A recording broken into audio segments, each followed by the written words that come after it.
Hi, how are you? I am doing fine myself. You might be asking yourself as a journal, who is this now writing in me? Well, I am an experienced journalist, so don't you worry. As you can see, I've already decentralized this journal with all the right angles, so it can virtually be whatever you as a journal and me as a journaler want.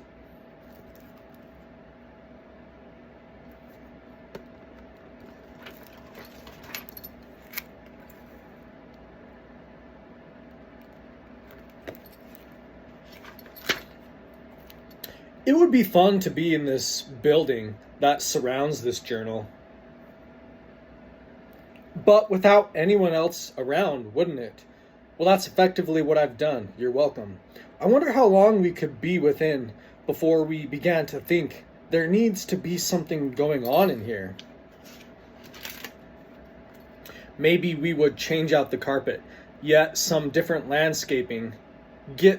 landscaping and privacy walls, maybe even change out some of the finishing details of the building. But then, what is this grand place that is for no one? Take all these things, and it's almost as if, why wouldn't you build a new home yourself, or castle for that matter? I mean, symbolically, what does it stand for without a name?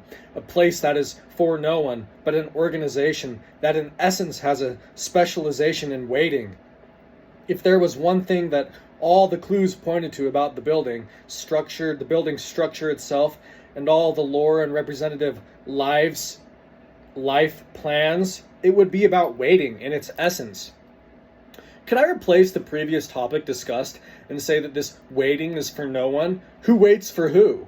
What does waiting entail but a plan that has some freedom? Then will there always be waiting? What is the waiting game? I have probably stumbled onto something with that one.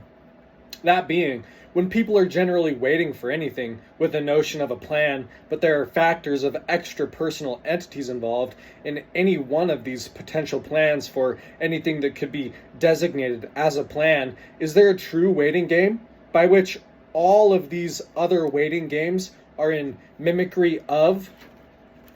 I do think that there is a great waiting game being played on the Earth, and this building that covers these pages is probably the closest structure on the planet to emphasize, due to its orientation, that there is an that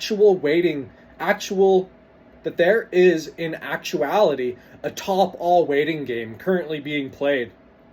Now back to the concept that is waiting itself for anyone, for if it were for just one person, would we violate one of our previous conditions that there had to be extra personal entities for waiting itself to be something that we can call an experience given by its having a purpose that is given an amount of freedom based upon the amount of extra personal entities involved, where when we reach limits of the extra personal entities, we either disassociate from a plan or say that there is no plan?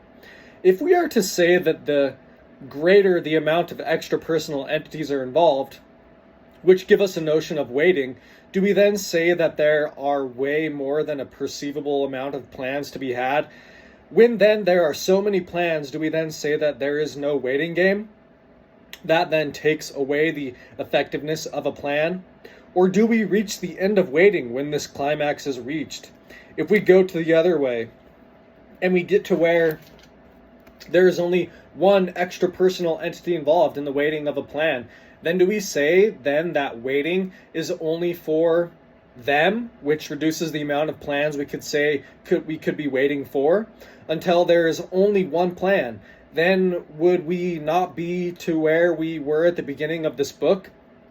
The waiting room hours, with only the thought to change the rooms to fit our desires. If waiting is only for one person, we would not want to be playing the waiting game. Then in changing our rooms, we would come into the waiting game what couldn't be when we got rid of the waiting game.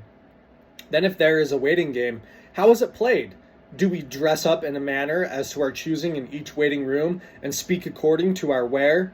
Is this the best way to play the waiting game if it was a greater game that rendered everything to be waiting for one thing, like Atlas to finally move? Would it matter what we wore? Could we wear anything and be perceived to be light in our wear if this place is what it is? Like it is the only place that you could wear anything, and no matter what you wore, it would be that we didn't have to let our outfits wear us because we were in a waiting room, then we wouldn't have to change anything, but could wear whatever we wanted in this place, and it would mean nothing what we were about if we had managed to clear it out.